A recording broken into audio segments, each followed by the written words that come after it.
Bueno, compañeros, último video. En cuanto al quiz 4, recuerden, este tiene que ver con las leyes de Newton. Entonces, iniciamos. Dice así: cuando un objeto se sumerge en un líquido, actúan dos fuerzas sobre este. La fuerza de empuje del líquido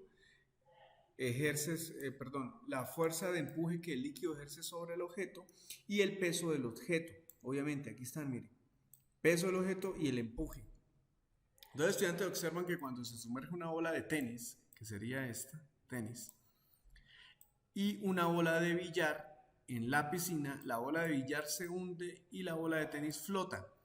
Eso, compañeros, tiene mucho que ver con la densidad del cuerpo. Si la densidad del agua es mayor que la del cuerpo, el cuerpo flota. ¿Por qué? Porque el empuje del agua lo saca. ¿Y por qué lo va a sacar? Porque como pesa más el agua, obviamente siempre la gravedad intenta en esos contextos darle prioridad al cuerpo de mayor masa.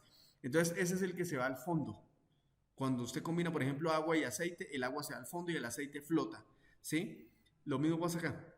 El aceite es menos denso que el agua. Entonces, en este caso, compañeros, por eso es que la pelota de tenis flota, porque tiene menos densidad, es decir, recuerda que la pelota de tenis por lo general tiene aire al interior. Mientras que la de billar, por ser maciza y por usar obviamente otro tipo de material pesado, por decirlo así, o masivo, denso, pues eso hará que sea levemente más pesada que el agua. Entonces, mire que el vector, como se están dando cuenta, si la flecha de aquí del empuje es mayor que la del peso, mire que aquí es lo contrario. La flecha del peso es un poquito más larga que la del empuje. Sí, entonces pilas con unas imágenes que esas dan conceptos. Entonces significará que la bola de billar va a querer ir hacia abajo, mientras que la de tenis va a querer subir. Bien, entonces los estudiantes saben que la fuerza de empuje es mayor que el peso. Si la densidad del líquido, ¿cierto? Si la densidad del líquido, compañeros, espere que se pedazo, sí, me toca mirarlo.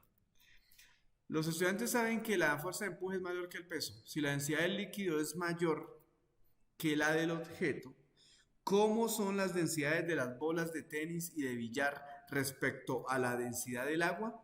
Recuérdese que la densidad, esto sí se lo pasé ahí, recuerde que la densidad de cualquier cuerpo es igual a la masa sobre volumen. Densidad igual a masa sobre volumen. Es decir, entre más masa tenga el objeto, pues más denso es. Y el volumen, fíjese que las dos bolas son prácticamente ocupan el mismo volumen, son iguales, la esfera casi es que igual. Entonces la diferencia entre ellas es realmente la masa. Entonces, en ese caso, compañeros, creo que falta un pedacito más. Peso que cualquier cuerpo que depende de la masa. Ah, listo, bueno, ahí les digo. Entonces, en ese caso, en ese contexto, la pregunta, como decían ustedes, es ¿cómo son las densidades de la bola de tenis y billar con respecto a la densidad del agua? Pues las densidades son las siguientes. Mira, aquí ya está la respuesta. La densidad de la bola de billar es mayor que la densidad del agua y la densidad de la bola de tenis es menor que la del agua. ¿Sí? Esa es la conclusión. ¿Por qué? Porque obviamente el vector fuerza le gana, el de la bola de billar le gana al del agua, al empuje, perdón, y por eso se hunde. ¿Listo? Bueno, entonces pilas con eso. Ahora, siguiente. Esta pregunta es muy completa también. En un centro comercial, un estudiante observa a un trabajador que se dispone a limpiar los vidrios del edificio. La cuerda 2 se usa para mantener el equilibrio del trabajador. Esta es la cuerda 2, mírala. Esta que viene aquí. ¿Sí? La que sale hacia allá, digamos, hacia la derecha. ¿Sí? Esa que viene acá. Esa es la cuerda 2. Bueno, la cuerda 2 se usa para mantener el equilibrio del trabajador ante un viento constante, porque mire que hay un viento que viene de la derecha hacia la izquierda. Hay un viento. Es más, debería ser yo aquí como la marca. Pero, hagamos la marca. Entonces, primera fuerza de acción. Fuerza de acción es esta, que sería la tensión de la cuerda. No, mentiras. La verdad le estoy diciendo mentiras. La verdad le estoy diciendo mentiras. La fuerza de acción es el viento, porque si no hay viento, la cuerda no necesita esforzarse. Entonces, en este caso, el viento es la acción. Pero entonces, para que no empiece a mecerse el andamio, entonces la cuerda reacciona con la misma intensidad hacia el otro contrario para que las dos fuerzas se cancelen, ¿listo? Y horizontalmente se quede quieto. Ahora, la segunda fuerza, compañeros, como se darían cuenta, la segunda fuerza de acción sería obviamente el peso. ¿Sí? Ese señor va a tener un peso, ¿cierto? Que es W, digamos. Pero ustedes bien saben que la cuerda vertical, que sería la cuerda 1, es la que cancela al peso para que obviamente no se caiga y se quede ahí. Listo, entonces ahí están las dos fuerzas. Y es por eso que aquí se tiene esta gráfica, compañeros. Mira, aquí está. Aquí está. Diagrama del cuerpo libre. Ahí se está mostrando las cuatro fuerzas. Mire. La tensión de la cuerda 2, el viento, la fuerza del viento, el peso y la tensión. Dese en cuenta, compañeros, por favor, dese en cuenta que el largo de los vectores es igual. Mire, este largo de este vector es igual a esto. O sea, tercera ley de Newton. Acción y reacción. ¿Sí? Tienen que ser igual para que se cancelen y haya la tercera ley de Newton, tienen que ser igual y se cancelen. Y esta es igual de larga a esta. Si en algún momento alguna de las flechas es más larga que la opuesta, eso significa que no está en reposo, sino que se está moviendo en esa dirección, así como la bola de billar hace un momento, que ella igual seguía cayendo, a pesar de que el agua tenía un leve empuje. Bueno, listo, entonces ya entendemos esta parte. Entonces ahora viene la pregunta, borro esta parte. Ahora viene la pregunta. Y la pregunta dice, dice, la estudiante construye el diagrama del cuerpo libre, ¿cierto? La estudiante construye el diagrama del cuerpo libre de la situación. También puede observarse dentro ¿de qué? De la figura 1, que eso era lo que estaba mostrándole hace un momento, la figura 1. Justo debajo de la imagen inicial, listo. La estudiante observa que el trabajador llena su recipiente completamente con agua y limpia vidrios y por tanto debe modificar su diagrama del cuerpo libre, teniendo en cuenta con la información anterior cuál de los diagramas mostrados en la figura 2 corresponde a las fuerzas después de rellenar de llenar el recipiente. Bueno, listo, compañeros, sencillo, o sea, la pregunta es sencilla pero a la vez es analítica. Dense en cuenta, en la pregunta no dijeron que las fuerzas del viento aumentaron, nada. O sea, la fuerza de corriente del viento sigue siendo la misma. O sea que si usted aumenta el peso del balde, para que él no se caiga, inmediatamente la fuerza de la cuerda 1 tiene que aumentar. O sea, se exige. Recuerde que una fuerza de reacción se exige a medida de que ocurra la fuerza de acción. Entonces, en ese caso, obviamente la respuesta sería la siguiente. Esta, que viene acá. ¿Por qué? Porque mire que las fuerzas de acción del viento es igual a la acción del viento, mire, es igualita. ¿Por qué? Porque el viento no aumentó. Por lo tanto, la fuerza de reacción de la cuerda sigue igual porque obviamente no se va a exigir la cuerda 2. Pero miren que el peso, la flecha del peso, en comparación a esta, levemente aumentó un poco. Y fíjese que la fuerza de la tensión 1 de la cuerda 1 también levemente le toca aumentar un poco para que se mantenga en equilibrio. O sea que si ustedes pueden analizar todos los diagramas, obviamente este es el más contundente. Este no puede ser porque en ningún momento aumentó la corriente de viento para que la cuerda también se exigiera, la cuerda 2. Entonces la respuesta es el diagrama 3. ¿Listo, compañeros? Esa es la respuesta. Bueno, igual ahí está, mire, el diagrama 3 porque al aumentar la masa aumenta el peso y la tensión de la cuerda. Listo, ya está. Bueno, siguiente pregunta. Dice así, un bloque de masa M resbala sobre una superficie compuesta por dos materiales. Aquí está, mire, material 1, material 2, material 1, material 2, material 1, material 2. Sino que es que aquí está mostrando como una sucesión de los hechos a medida que el tiempo transcurre. Entonces, cuando el tiempo, por ejemplo, está en 0 segundos, entonces el bloque va acá moviéndose. Cuando está en 1 segundo, está aquí. Y cuando está en 2 segundos, está aquí. ¿Sí me va a entender? O sea, es una sucesión, caso 1, caso 2, caso 3. O sea, escena 1, escena 2, escena 3. Eso es lo que está pasando. Entonces, un bloque de masa M resbala sobre una superficie compuesta por dos materiales. El coeficiente de fricción cinético entre el material 1, que es este, que es este, que es este, y el bloque es mayor que el del material 2 y el bloque. Recuerde que cuando yo hablo de coeficiente de rozamiento, yo lo había dicho anteriormente en un video, es esta letra que se parece a la letra mu. Ese coeficiente de rozamiento, recuerden ustedes que vale 0 si no hay rozamiento o vale 1 cuando se pegan los objetos y no se puede mover. Pero para todos los casos donde hay movimiento y hay rozamiento, él puede tener valores de 0,2, de 0,5, 0,7, bueno. ¿Qué significa esto? Que el material 1 es el que mayor número tiene. Por ejemplo, voy a hacer un ejemplo. Por ejemplo, vale 0,7. O sea que el material 2 debe tener un coeficiente más pequeño, por ejemplo 0,2. ¿Sí me van a entender? O sea, eso es lo que se entiende. Entonces, ¿qué significa? Hablando en términos de energía, aprovechando que yo les di a ustedes conservación de energía ya, que significa que el material 1 cuando está en contacto con el bloque le va a robar más energía. ¿Sí? Le roba más energía al sistema en comparación al material 2 que no le va a robar tanta. Ambos materiales van a robar energía, eso sí es cierto. Ambos van a robar más energía. Solo que el material 1 robará más que del material 2. ¿Listo? Bien. Entonces, en ese caso, compañeros, mire la pregunta que dice. Las fuerzas netas que actúan sobre el bloque en cada caso respectivamente son. Entonces, es aquí donde usted se va a acordar de lo siguiente. Usted se va a acordar de lo siguiente acá. Si este bloque se quiere mover hacia allá, porque se lo está haciendo a una velocidad, y es cierto que existe rozamiento, pues obviamente el rozamiento va en ¿dónde? Recuerden, el rozamiento siempre va en sentido ¿qué? Va en sentido contrario a donde se mueva. ¿Sí? En sentido contrario. Entonces, en este caso, compañeros, si el bloque va hacia la derecha, pilas, ¿qué va a pasar? Entonces, que en este lugar donde hay más rozamiento, entonces el rozamiento va a ser más fuerte, o sea, va a haber más pérdida de energía, por decirlo así. Aquí en la mitad, mire que está mitad material 1, mitad material 2, aquí cuando está. Entonces, levemente, la flecha de atrás va a disminuir un poquito, porque es una combinación entre uno y el otro. Y acá, en este caso, donde ya está en el material 2, pues la flecha va a ser un poquito más pequeña, ¿sí me van a entender? O sea que en esa condición, compañeros, dense en cuenta que va a ser más intenso el rozamiento acá que acá que acá. Por tanto, como se dan cuenta, la respuesta evidentemente es esta, la opción 2, ¿sí? Esa sería. Bueno, bien, eso en esa parte. Sigo con la siguiente pregunta, que dice así. Dice... La segunda ley de Newton afirma que la aceleración de un cuerpo es directamente proporcional a la fuerza neta que actúa sobre él.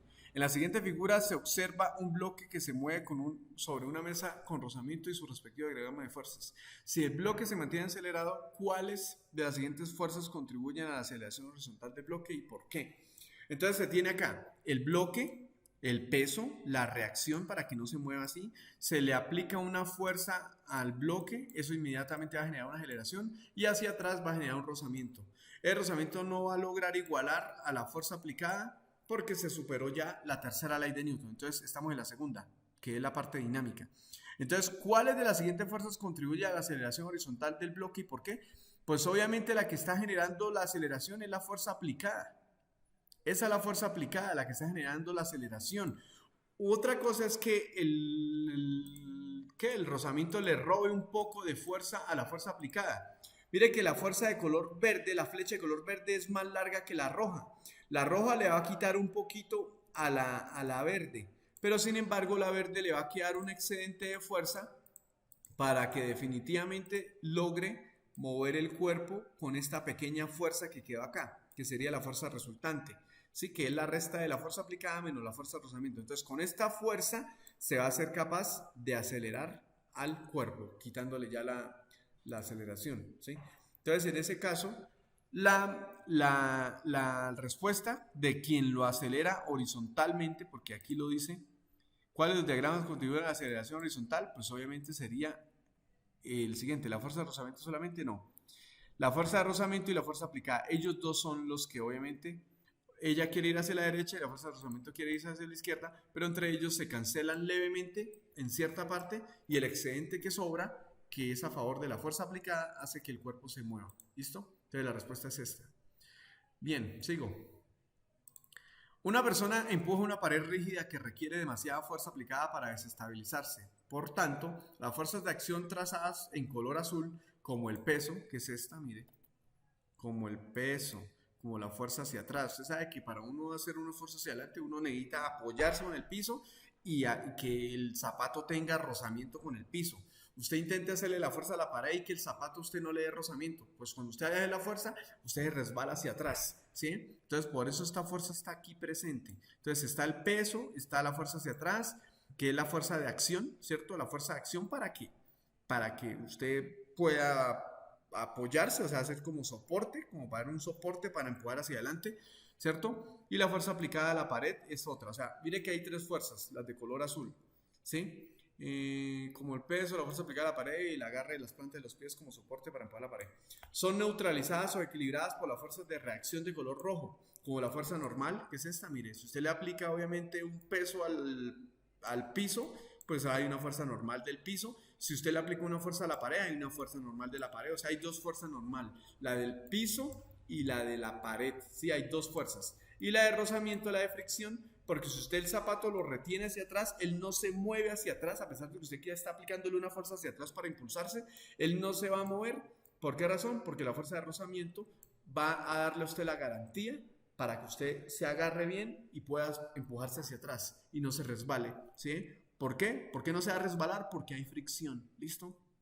Bien, así como se muestra en la figura, en el diagrama libre, bueno, en la imagen. Bajo estas circunstancias, ¿cuál de las siguientes afirmaciones es correcta para esta situación? Entonces, mirando la imagen, compañeros, miremos cuál sería la situación. Entonces, miremos. Primera, dice, bajo estas circunstancias, ¿cuál de las siguientes es correcta para la situación? Entonces, la primera, la persona no podría estar en equilibrio debido a que una fuerza neta hacia la pared. Pero leemos, nos toca leerla toda. Pero me regreso un poquito. Dice, la persona no podría estar en equilibrio debido a que aplica una fuerza neta hacia la pared, ¿cierto? No podría estar en equilibrio, ¿por qué? No, porque sí la aplica. ¿Cuál le generaría una aceleración? Sí, pero es que la pared reacciona. Esta no puede ser porque la pared reacciona. La que sí debe ser es esta. Por ejemplo, mire, sí, por ejemplo, la persona ejerciera, si por ejemplo la persona ejerciera una fuerza de 200 newton hacia la pared, ¿sí? Hagamos de cuenta que esta fuerza que ustedes tienen acá, esta con la que le están empujando la pared, es de 200 newton. Eso es un ejemplo como para que usted entienda los cálculos. Le decía, hay veces se entiende más con números, ¿sí? Hacia la pared, no es porque se lo hayan dado, sino es un ejemplo. Entonces, la pared reaccionaría con una fuerza de 200 newton, pero en dirección contraria, o sea, hacia atrás, así como lo estamos viendo. Lo mismo ocurrirá para los demás pares de fuerzas según los respectivos valores numéricos de fuerza que se ejemplicen. En este caso, hicimos el ejemplo que este fuera 200, entonces es 200, entonces tercera ley de Newton, se cancela. Y lo mismo pasa para el otro, entonces se cancelan. Entonces la respuesta sería esta que viene acá, evidentemente, esta, la del por ejemplo. Y la última pregunta, compañeros, es esta. Obsérvese el vehículo en reposo o estático sobre la rampa de 37 grados de pendiente, cual además posee rozamiento con las ruedas del vehículo. Mire que hay un vehículo así. Yo les hice a ustedes este ejemplo en clase, ¿sí? ¿Qué pasaría con el diagrama de fuerzas? Hagan de cuenta que el vehículo está ahí quieto, está en reposo. Entonces, ¿por qué él se mantiene en reposo? ¿Por qué no se va a mover a pesar de que, por ejemplo, en él, a pesar de que el motor no esté encendido y no se mueva? Entonces, ¿por qué razón está ahí? ¿Por qué el peso no hace que él se mueva? Porque obviamente va a haber unas razones. Entonces, al respecto, el diagrama del cuerpo libre más coherente para el equilibrio total de las fuerzas es, pues el diagrama más correcto, compañeros, es este que viene acá. Este es el diagrama más correcto. ¿Por qué? Porque mire, el carro, primero, si hay un plano así en diagonal con 37 grados, 60, lo que sea, usted tiene que dibujar al eje X paralelo y perpendicular al eje Y. ¿Se acuerda que lo hicimos en clase? Ahora, recuerden ustedes que para que el vehículo no se resbale debe haber una fricción. Él va a querer resbalarse hacia abajo. ¿Por qué? Porque mire que el peso va hacia abajo y el peso se puede descomponer en dos fuerzas. ¿Qué es este? El peso que sería peso en X, que es este, el que está al frente del ángulo de 37, que es este que va hacia allá, y peso en Y, que va hacia abajo. El peso en Y es la fuerza del peso que le forma presión, ¿sí? O sea, es la componente de presión o de fuerza del vehículo hacia el plano. Por eso es que la fuerza normal en color verde es igual de larga a la del WY, ¿sí? Que son igualitas de largas, ¿sí? El peso obviamente es más largo que la componente en Y. ¿Sí? Porque la normal no es en la misma dirección del peso real, sino en diagonal, porque ella depende de que siempre forme 90 grados con el plano. Recuerden, la normal siempre debe formar 90 grados con el plano. Entonces, en este caso, este peso se divide en dos. En la que pega contra la rampa, que es la que le hace la primera fuerza, y esta que va en diagonal o paralela al plano, que es la que tendería a hacer que el carro se resbale por toda la rampa, así como cualquier cosa que se resbala en una rampa. Esta es la componente del peso que generaría eso. Y mire que se forma el rectángulo perfecto, ¿sí? Entonces el peso es la hipotenusa de ese triángulo y este es el cateto y este es el cateto. Ahora, para que por esta fuerza que es la componente del peso no se resbale el carro, obviamente las ruedas tienen que generar una fuerza hacia atrás, que mire que la flecha es igual de larga a esta. ¿Sí? Las flechas tienen que ser igual de largas. O sea, si usted está analizando diagrama del cuerpo libre, compañeros, la clave es que las flechas tengan exactamente el mismo tamaño, ¿sí? No puede ser una más larga que otra porque si eso pasa, entonces ya hay dinámica, hay movimiento. Y en este caso no hay movimiento. Y esa es la respuesta. Y bueno, compañeros, fue un desgaste para mí de pronto, pero lo hago con mucho aprecio y sobre todo para que ustedes, por favor, reaccionen y le metan las pilas. Si lo están haciendo, los felicito. Si no los están haciendo, les llamo a la atención como amigo que les aprecie, ni siquiera como profesor. ¿Listo? Para que a futuro, en diciembre, usted no se lamente, ¿por qué no estudié? ¿Por qué no hice las cosas?